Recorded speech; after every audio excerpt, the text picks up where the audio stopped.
For 7 decades, the global financial architecture operated on a foundational axiom. Sovereign debt issued by the world's primary reserve currency issuer was the ultimate baseline of safety. It was the absolute zero of the financial temperature scale, the risk-free asset against which all other human risk was priced. Central banks across the globe store their national survival funds there, operating under the structural belief that a ledger entry at the Federal Reserve or within Western clearinghouses was an inviolable contract, completely insulated from the friction of borders and the volatility of politics. The sovereign bonds were regulatory classified as entirely risk-free. Within 72 hours, they became uncallable legal ghosts. On the morning of February 26, 2022, that structural assumption evaporated. In response to the outbreak of war in Ukraine, G7 jurisdictions executed a coordinated administrative freeze on approximately $300 billion of the Central Bank of the Russian Federation's foreign exchange reserves. This was not the standard freezing of an adversary's commercial bank accounts or oligarch assets.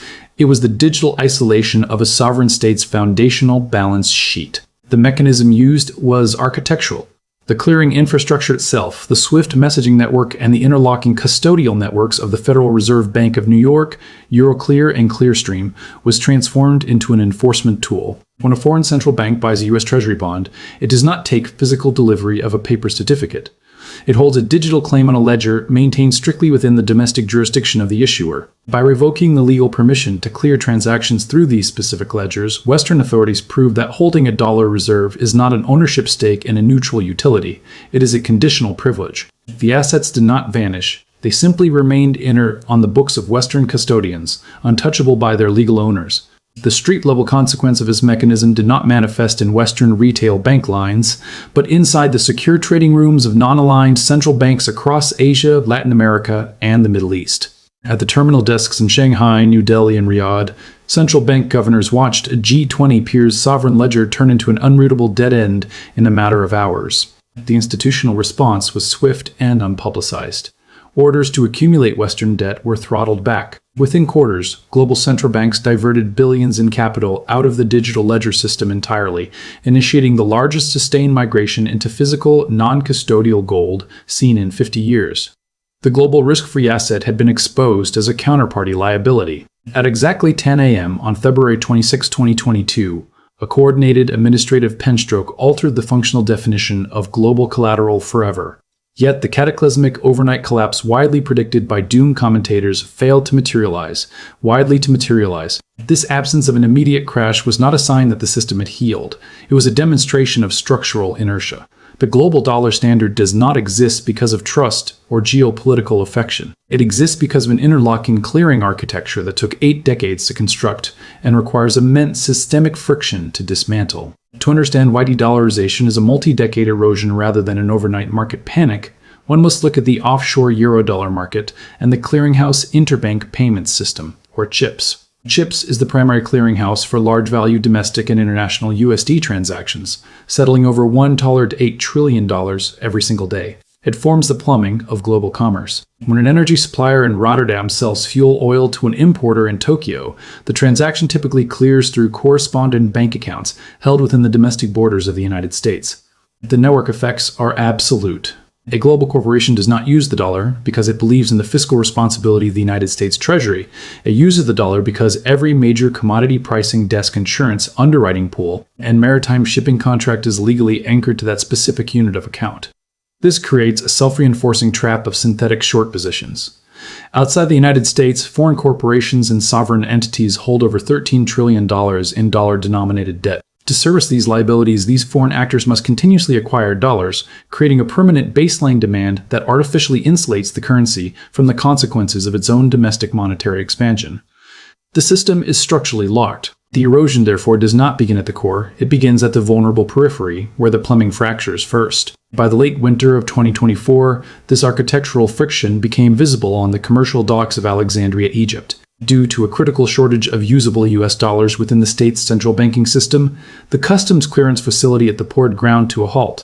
Importers could no longer secure the necessary documentary letters of credit from domestic banks to release their goods from the shipping containers. On the concrete loading bays, crates of imported industrial machinery components sat under the Mediterranean sun, accumulating daily demurrage fees, while the domestic currency, the Egyptian pound, plummeted in value on the informal markets nearby. Warehouses refused to accept paper invoices. Trading firms began demanding direct commodity swaps or settlement via regional bilateral accounts linked to non-Western currencies. Nobody announced an official break from the dollar standard. The old plumbing simply ceased to function for everyday survival. This is the true nature of systemic de-dollarization. It does not look like a sudden, spectacular run on the banks of New York. It manifests as a slow, localized starvation of liquidity at the edge of the network, forcing participants to construct parallel clearing rails out of sheer necessity.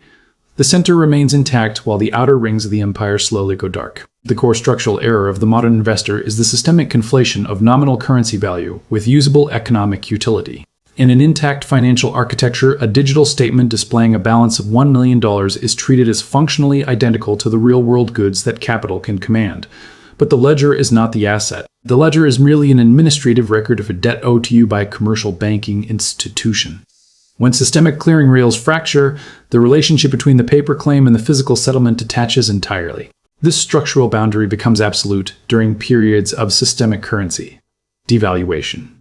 Mega institutional accolades are increasingly forced to recognize that a productive asset operates independently of the fiat unit used to account for its quarterly earnings. A square mile of arable topsoil, an industrial rail terminal, or a deep-water port does not derive its functional yield from the monetary policy of the Federal Reserve. Its utility is intrinsic. It produces the caloric or logistical throughput that human survival demands regardless of the state's legal tender decrees. In the late autumn of 1923, at a grain distribution terminal outside Stettin, Germany, this boundary manifested directly at the concrete loading bays. A wholesale merchant arrived with a leather valise containing 3 billion paper marks, printed less than 48 hours prior. The estate supervisor did not open the valise. He did not count the notes. He pointed to a pile of rusted iron plowshares, half a ton of seasoned timber, and 3 cases of industrial machine grease sitting on the platform. The trade settled only when those physical materials changed hands. The official state ledger recorded a multi-billion mark commercial transaction. The actual survival of the enterprise relied exclusively on the transfer of physical mass. They did not seize the physical property. They simply revoked the digital permission required to prove it belonged to you. In the modern digital environment, this detachment occurs with even greater velocity. When an investor holds paper gold through a synthetic exchange-traded fund or holds corporate equities via a centralized depository corporation, they do not hold direct ownership of the underlying physical wealth. They hold a generalized, unsegregated claim against a financial counterparty. If the clearing system undergoes a structural freeze similar to the suspension of trading on the London Metal Exchange, during the 2022 nickel short squeeze, the nominal value displayed on the digital screen becomes an unculpable legal fiction. The architecture is engineered to protect the clearinghouse, not the participant. When the system breaks, the rules are rewritten by administrative decree. The paper claims are frozen in place. The physical assets remain where they are. To survive a structural fracturing of the global clearing architecture, institutional capital does not simply buy foreign currency and hold it in a Western custodial account. That merely trades a currency risk for a jurisdictional risk. Instead, the migration of capital must bypass the ledger entirely, seeking out physical revenue streams denominated in and clearing through alternative sovereign architectures. This is the mechanics of jurisdictional arbitrage. It is occurring quietly within the operations of massive sovereign wealth funds and multinational conglomerates. Consider the physical supply chain of a modern logistics firm operating between Shenzhen, Dubai, and Sao Paulo. For decades, every component transfer, every maritime insurance premium, and every localized payroll was converted back into the US dollar to settle the final quarterly balance sheet. The exposure was absolute.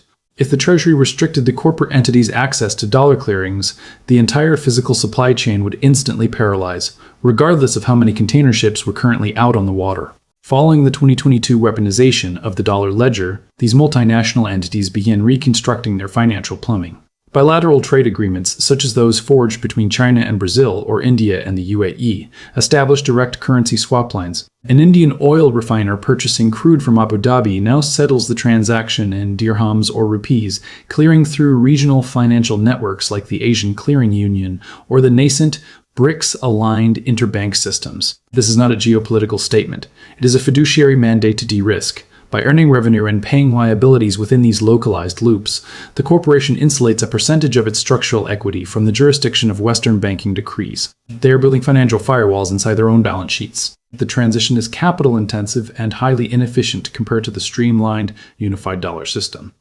But efficiency is a peacetime luxury. In an environment where the global reserve can be unilaterally deactivated, redundancy is the only metric of value. The stabilization decree carried the phrase extraordinary and temporary. The infrastructure built to enforce it is now permanent. When retail capital attempts to mimic this institutional shift, it usually fails at the architectural level. An individual might purchase an emerging market exchange-traded fund through a New York-based brokerage, believing they have diversified away from the dollar. They have bought the nominal exposure, but they have retained the architectural vulnerability. They own a derivative claim, settled in dollars, held at a domestic custodian, entirely subject to domestic capital controls. True jurisdictional arbitrage requires that the asset, the clearing mechanism, and the legal claim exist outside the core architecture that the investor is attempting to survive. To observe the final phase of this structural shift, one must look at the balance sheets of the institutions that issue fiat currency themselves. Since the first quarter of 2022, global central banks have accumulated physical gold at a rate unprecedented since the collapse of the Bretton Woods system in 1971. This is not a speculative trade. It is an architectural retreat. Unlike a sovereign bond or foreign exchange deposit, a standard 400-ounce good delivery gold bar held within a domestic vault carries no counterparty risk. It does not require a digital message to clear through Brussels or New York to settle a trade. It is the only widely recognized Tier 1 reserve asset that exists completely outside the jurisdictional reach of any foreign administrative decree. It is non-custodial survival. History provides a forensic baseline for this mechanism. In 1971, as the United States permanently severed the dollar's link to physical gold, the global fiat system entered a decade of severe inflationary fracture. The capital that survived intact did not do so by finding the right paper derivative. It survived through structural isolation. The Swiss franc, heavily backed by physical gold reserves and operating within a strictly neutral legal jurisdiction, became the ultimate non-custodial escape hatch. Between 1971 and 1978, while the US dollar and British pound violently eroded in purchasing power, capital housed in Swiss architecture preserved its exact baseline utility. The market did not price the franc higher because of superior economic output. They priced it higher because the mechanism of confiscation or dilution was structurally disabled by the jurisdiction itself. Today, the underlying technology of the non-custodial escape has expanded to include decentralized, mathematically capped clearing networks. But the institutional motive remains identical to the central bank gold rush. Sovereign entities and family offices are moving capital into bearer assets, both physical and cryptographic, because the permission ledger system is no longer viewed as a neutral utility. The forensic record of the past 3 years proves that the global reserve currency is no longer a risk-free asset. It is a weaponized administrative ledger. Today, the same interlocking banking networks that offer unmatched transaction efficiency also possess the absolute capacity to isolate and freeze nominal wealth by administrative decree. The survival binary is no longer about choosing the correct stock or the highest yield, but choosing the architectural structure in which your wealth settles. When the clearing system fractures, will the assets you claim to own require a foreign permission slip to exist?